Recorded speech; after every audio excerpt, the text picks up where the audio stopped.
Salam kerahiman. Hari ini kita ketemu lagi ya, mau ngobrol-ngobrol tentang peran Bunda Maria dalam kehidupan Suster Faustina. Dan hari ini adalah pertemuan yang ketiga. Kita akan bicara dua hal. Nasihat dari Bunda Maria kepada Suster Faustina pada waktu dia mengalami penderitaan. Sama ya, kita hidup di dunia juga nggak lepas dari penderitaan. Semoga sharing ini juga bisa menjadi salah satu solusi jalan keluar atau juga pencerahan buat kita semua. Bagaimana atau apa, nasihat apa yang diberikan oleh Bunda Maria kepada Suster Faustina. Itu yang pertama ya. Yang kedua, dalam cerita ini juga ternyata Bunda Maria sharing, bercerita, menceritakan apa yang dialaminya. Kalau dari Alkitab, kita juga bisa baca ya, tapi nggak banyak cerita tentang Bunda Maria. Nah, di dalam buku diary Suster Faustina, ada banyak kata-kata yang disampaikan oleh Bunda Maria kepada Suster Faustina. Nah, semoga apa yang saya mau bagikan hari ini bisa menjadi satu pengetahuan, satu pencerahan, pemasukan baru buat kita semua. Kita mulai ya. Saya mau cerita tentang apa yang dialami oleh Suster Faustina. Waktu itu kejadiannya persisnya adalah tanggal 30 November 1936. Kita tahu ya, dia meninggal Oktober 1938. Jadi kurang lebih 2 tahun, kurang dari 2 tahun sebelum dia meninggal. Artinya kita juga tahu kondisi kesehatannya makin lama makin memburuk. Karena dia sakit TBC ya, kita semua tahu, dan kondisi kesehatannya makin jelek. Dikatakan oleh Suster Faustina hari ini dalam ibadat sore. Jadi walaupun kondisi badan dia nggak fit, dia dalam keadaan sakit, tapi dia tetap mengutamakan Tuhan. Jadi bukan, Tuhan saya lagi sakit, jadi saya nggak bisa berdoa. Tuhan saya lagi sakit, jadi saya nggak bisa lakukan tugas saya ya. Tapi bukan itu. Nah, dalam hal ini Suster Faustina tetap memberikan satu contoh kepada kita semua. Oke, sakit, tapi saya tetap berusaha melakukan hal-hal yang perlu dilakukan dan saya bisa lakukan ya. Jadi dia ikut dalam ibadat sore. Rasa sakit yang tidak biasa menembus jiwaku. Kalau kita baca dari diary-nya Suster Faustina, ada banyak pengalaman penderitaan yang dia alami. Tapi hari ini dia mau sharingkan bahwa penderitaan yang dia alami hari ini itu beda daripada yang biasa-biasa dia alami. Tidak biasa. Aku melihat bahwa dalam segala hal karya ini melampaui kekuatanku. Jadi memang Suster Faustina diminta oleh Yesus untuk membentuk kongregasi yang baru. Itu pengertiannya Suster Faustina ya. Jadi Yesus mengatakan sesuatu dan Suster Faustina menangkap Yesus minta saya harus melakukan atau membuat kongregasi yang baru. Nah, menurut Suster Faustina, karya ini melampaui kemampuanku. Enggak mungkinlah saya, seorang suster muda yang pangkatnya juga rendah, yang pengetahuannya juga rendah, yang cuma 3 SD, disuruh bikin kongregasi yang baru. Tapi dia bilang perintah Tuhan itu sangat jelas buat dia ya. Dia katakan, aku ini seorang anak kecil. Dan dikasih tugas raksasa, tugas yang begitu luar biasa. Nggak gampang kan membuat komunitas yang baru. Sementara dia termasuk sebagai salah satu anggota kongregasi. Kongregasi Suster-Suster Bunda Maria Berbelas Kasih. Nah, dia anggota di kongregasi tersebut dan dia merasa mendapat perintah dari Yesus untuk membuat kongregasi baru. Artinya dia keluar dari kongregasi yang lama, bikin kongregasi yang baru. Terus saya siapa? Makanya dikatakan oleh Suster Faustina, saya ini seperti anak kecil yang dapat tugas raksasa. Kalau Bapak Ibu udah dengar cerita dari Ibu Fancy ya beberapa waktu yang lalu, juga di situ dia menceritakan pengalamannya bagaimana dia mengajak orang untuk bersama-sama doa koronka. Nggak mudah loh, nggak mudah, betul-betul nggak mudah. Siapa? Ngapain ngajak-ngajak? Datang lagi ke rumahnya, betul nggak ini doanya seperti ini? Banyak hal ya, banyak kendala. Tapi buat Suster Faustina di situ dikatakan, dan hanya karena perintah Tuhan yang sangat jelas, aku bersiap-siap untuk melakukannya.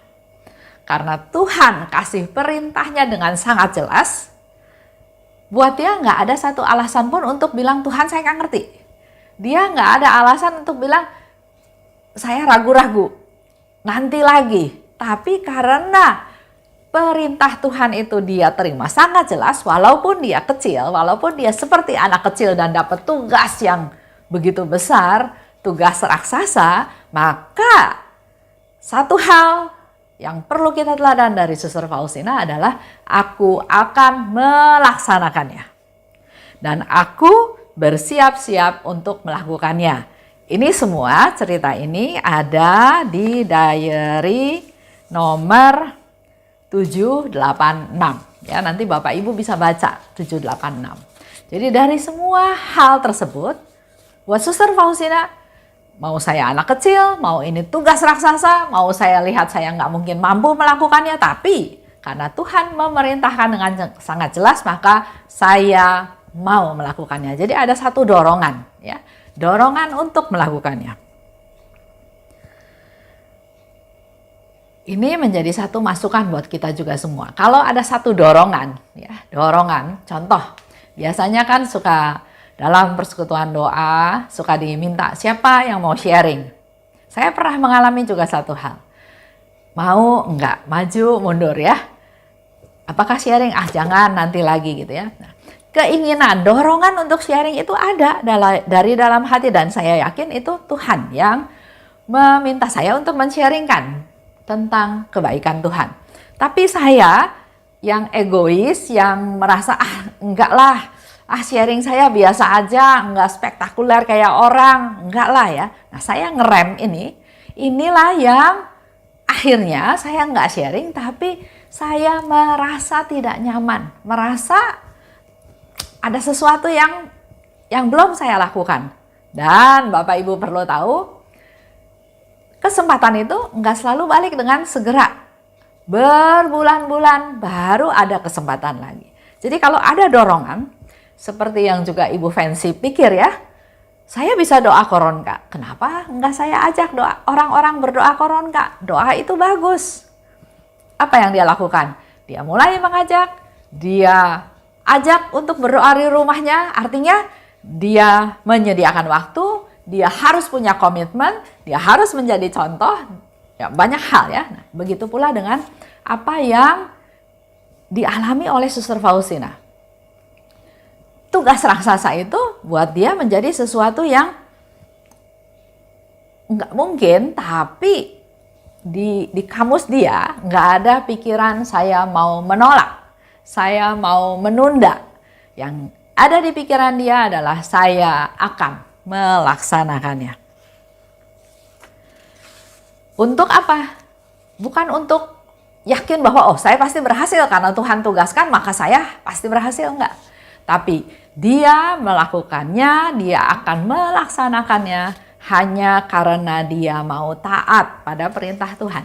Dia mau senangkan Tuhan. Di samping itu, di situ dikatakan lebih lanjut ya. Rahmat-rahmat yang besar ini pun malah merupakan beban bagiku. Dan aku hampir tidak mampu menanggungnya. Dapat rahmat. Buat Suster Faustina, ini malah menjadi beban. Dia dapat rahmat untuk mendirikan kongregasi, tapi buat dia ini menjadikan suatu beban.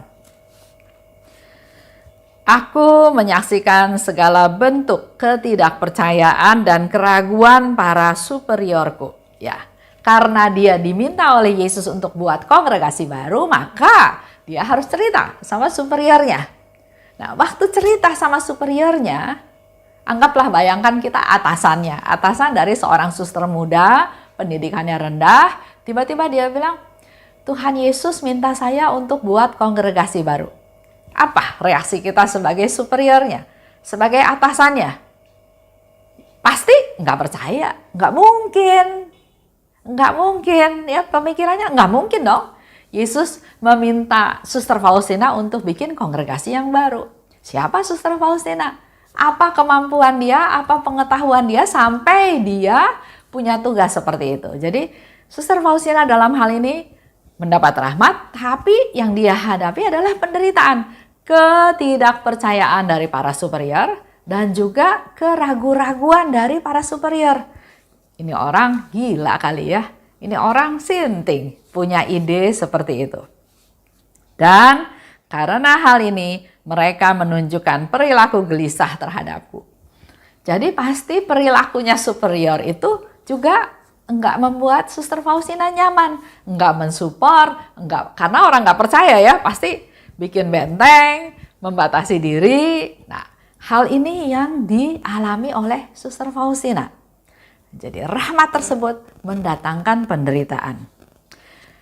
Di atas segala-galanya, Suster Faustina datang pada Yesus. Jadi bukan ngomel, bukan komplain, bukan menyalahkan orang lain, atau bukan komplain sama superior, kok superior nggak mau percaya saya? Tapi dia datang pada Yesus. Dan Suster Faustina berkata, oh Yesusku, aku merasakan bahwa rahmat yang besar itu bahkan dapat menjadi suatu sumber penderitaan. Suster Faustina mengungkapkan perasaannya pada Yesus. Yesus, Engkau memberikan aku rahmat besar, tapi rahmat itu bisa jadi sumber penderitaan buatku. Tapi Suster Faustina meyakinkan dirinya sendiri, dia katakan, tapi memang harus demikian. Sebagai tanda itu karya Allah. Kalau kita menghadapi kesulitan dan kita bisa atasi sendiri, karya Allahnya nggak kelihatan. Tapi kalau hal itu sulit, kita jelas tidak mampu melakukannya, tapi berhasil, maka itu pasti ada karya Allah, bukan karya kita sendiri. Rahmat itu bukan hanya dapat jadi sumber penderitaan, tapi memang harus jadi sumber penderitaan. Nah, ini boleh Bapak Ibu renungkan ya kata-kata ini. Jadi Suster Faustina mendapat rahmat dari Tuhan, rahmat yang besar, dan dia bilang bahwa rahmat ini bisa menjadi sumber penderitaan. Tapi dari kalimat ini sekarang diperjelas bukan bisa menjadi sumber penderitaan, tapi harus menjadi sumber penderitaan. Jadi kalau kita memperoleh rahmat dari Tuhan, rahmat yang besar, rahmat ini bisa menjadi sumber penderitaan. Mungkin contoh yang gampang ya. Misalnya seorang istri mendapat rahmat dari Tuhan, Tuhan memberikan kepada dia rahmat, kemampuan untuk mengampuni. Dapat rahmat kan? Rahmat mengampuni. Nah, dalam perjalanan waktu ternyata si istri ini tahu suaminya melakukan perselingkuhan. Dan perselingkuhan itu sudah berlangsung lama. Dia marah, dia kecewa, dia sedih, dia merasa diduakan, dia merasa tidak dihargai. Sementara nasihat-nasihat dari temannya, dari saudaranya, dari mamahnya datang. Tujuannya menghibur si istri ini. Tujuannya menyemangati, kamu jangan sedih. Walaupun suami kamu seperti itu, kamu nggak sendiri. Kamu punya kita-kita sebagai saudara-saudara yang mendukung kamu. Kamu jangan sedih, jangan putus asa. Sampai situ masih betul nasihatnya, ya kan? Nah, Ada lagi yang memberikan nasihat supaya udah jangan berharap pada suami seperti itu. Kalau perlu tinggalin aja. Ngapain kita hidup sama orang yang gak setia? Ngapain kita hidup susah payah dihianati? Kamu yang cari uang, kamu yang susah payah membesarkan anak-anak, tapi si suami enak-enak main gila sama perempuan lain.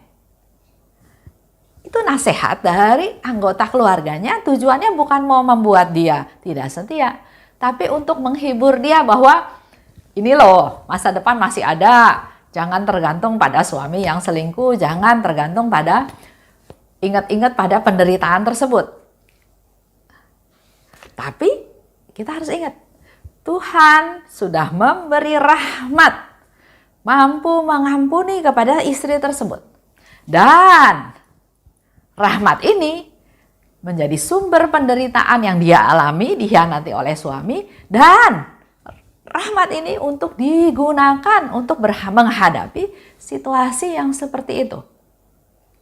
Tuhan sudah kasih rahmat pengampunan, Tuhan sudah kasih kemampuan untuk mengampuni, dan sekarang dia berhadapan dengan satu fakta di mana suaminya kedapatan berdosa, kedapatan tidak setia. Apakah si istri mampu memakai rahmat pengampunan tersebut untuk mengampuni kesalahan suaminya? Bukan membalas, bukan berlarut-larut dengan masalah yang ada, tapi dia pakai rahmat yang dari Tuhan untuk mengampuni suaminya.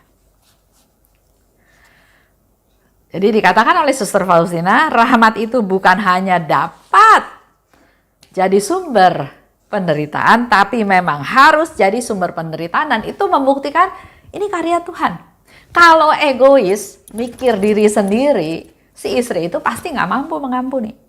Tapi untuk menunjukkan bahwa ini karya Tuhan, Tuhan yang berkarya dalam diri si istri, maka dia di atas segalanya dia bisa mengampuni suaminya. Nah, kita kembali lagi ke Suster Faustina ya. Rahmat untuk mendirikan kongregasi harus jadi sumber penderitaan. Yang tadi kita sudah dengar ya, superiornya nggak percaya dia, superiornya ragu-ragu, superiornya bertingkah gelisah di hadapan Suster Faustina. Dan yang pasti nggak ada yang dukung dia, malah mungkin mendiskreditkan dia, menghina dia, mengucilkan dia, menganggap dia agak sinting, nggak masuk akal, nggak masuk logika ya. Itu yang dialami oleh Suster Faustina. Mana mungkin kan dia anggota kongregasi yang bukan siapa-siapa dapat tugas dari Yesus untuk mendirikan kongregasi baru. Wah, salah nih. Wah, ini susternya malah termasuk suster yang nggak setia, suster yang memberontak, suster yang ya pasti banyak penilaian dari para superior, mungkin juga dari teman-teman sesama biarawati di situ. Katakan oleh lebih lanjut, aku memahami dengan baik bahwa jika dalam aneka penderitaan ini Allah sendiri tidak menguatkan jiwa, pasti jiwa itu tidak akan mampu mengatasi situasi. Melalui pengalaman penderitaan yang dialami oleh Suster Faustina, dia bisa mengambil satu kesimpulan bahwa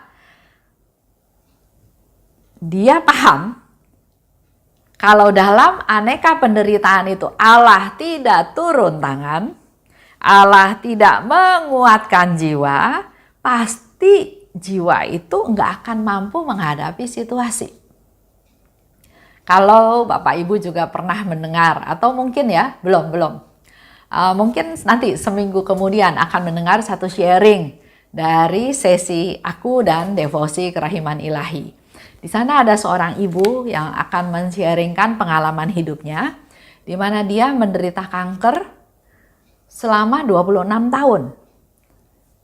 Mula-mula kanker di muka, kemudian di payudara, kemudian sekarang dia mengalami kanker paru-paru. 10 tahun dia mengalami kanker, dia sembuh. Nggak lama, beberapa bulan kemudian dia sakit lagi, kanker. 10 tahun lagi, sembuh. Dan sekarang, pengalaman dia sakit kanker yang ketiga, sudah berjalan 6 tahun. Dan nanti Bapak Ibu bisa dengar sharing betapa dia bisa mengambil manfaat dari penderitaan yang dia alami. Dan saya yakin apa yang dialami oleh ibu tersebut juga seperti yang Suster Faustina katakan. Kalau tanpa Allah turun tangan, dia tidak akan mampu mengatasi situasi tersebut. Waktu pertama dia dapat kanker, umurnya baru 30 lebih. Punya anak 2, anak yang kedua masih kecil. Bahkan suaminya katakan, Tuhan, saya kan hidup betul. Saya enggak main perempuan, saya enggak berjudi, saya enggak mabok-mabokan. Kok istrinya menderita seperti itu? Ya, jadi inilah situasi yang dihadapi oleh kita dalam perziarahan di dunia ini. Jadi yakin Tuhan pasti turun tangan. Tuhan akan menguatkan jiwa supaya mampu. Karena Tuhan tidak akan membiarkan kita jatuh tergeletak. Jadi kalau Bapak Ibu masih mengalami satu sakit penyakit, saya baca di grup WA ya, di grup para devosan kerahiman di KAJ, ada seorang ibu juga yang dia baru mengalami operasi dan ternyata hasil dari operasi tersebut, ternyata dia mengalami kanker stadium tertentu ya. Tapi yang saya lihat bukan dia terpuruk, bukan dia sedih, bukan dia putus asa, tapi dia bisa bersyukur, dia tetap berpenampilan menarik, semangat, cantik, yang dia syukuri. Saya yakin dari mukanya, dari penampilannya, dari kata-katanya, dia mensyukuri apa yang dia alami. Dan itu yakin 100% ada kuasa Tuhan yang menguatkan dia. Tuhan turun tangan. Dengan demikian, jadikan Allah sebagai perisai.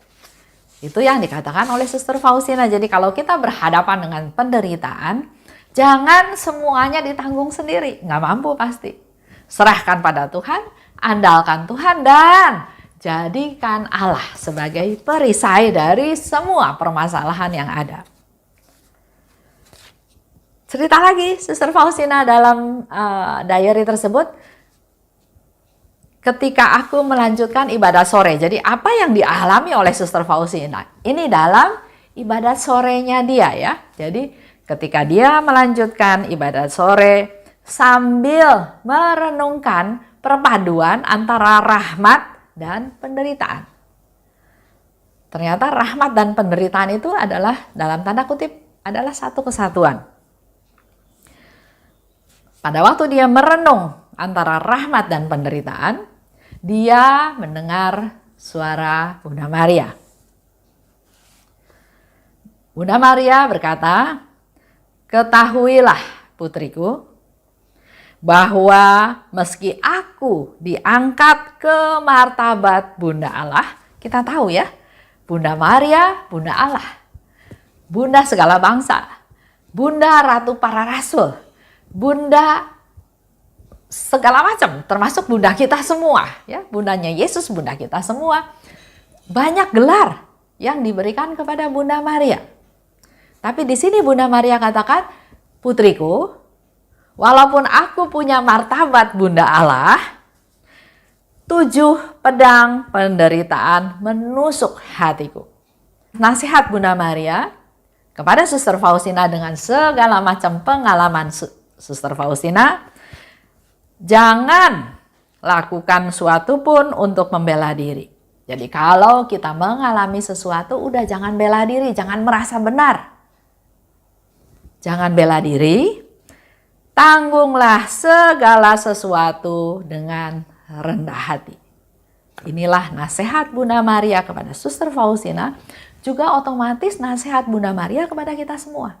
Kalau kita mengalami penderitaan, jangan bela diri. Jangan salahin orang lain. Tapi tanggunglah itu dengan rendah hati. Karena Allah sendiri akan membela engkau. Itu semua ada di 786. Jadi nanti Bapak Ibu bisa baca sendiri dalam nomor ini. Begitu kaya cerita dari Suster Faustina. Pertama, Bunda Maria men-sharingkan kehidupannya. Saya Bunda Allah loh, tapi saya juga mengalami 7 pedang penderitaan yang menusuk hati saya. Itu sharing Bunda Maria kepada kita semua. Dan ada nasihat dari Bunda Maria, jangan bela diri. Tapi tanggunglah itu semua dengan rendah hati. Dan biar Allah yang membela engkau. Jadi kalau kita membela diri, ya artinya cuma membela diri kita sendiri. Tapi kalau kita nggak bela diri, kita terima apa aja, maka Allah yang akan membela engkau. Kita dibela oleh Allah. Ya, luar biasa nasihat dari Bunda Maria. Itu aja untuk hari ini. Semoga apa yang kita bahas bersama memberikan masukan buat kita semua. Betapa kita perlu bersandar, perlu mohon doa Bunda Maria. Karena Bunda Maria adalah bundanya Yesus yang diberikan kepada kita sebagai bunda kita juga. Dan dengan segala macam penderitaan yang dialami oleh Suster Faustina, buat Bunda Maria, nasihatnya jelas. Jangan bela diri. Tanggunglah segala sesuatu dengan rendah hati. Biar Allah yang membela engkau. Amin. Dalam nama Bapa dan Putra dan Roh Kudus. Amin. Salam kerahiman.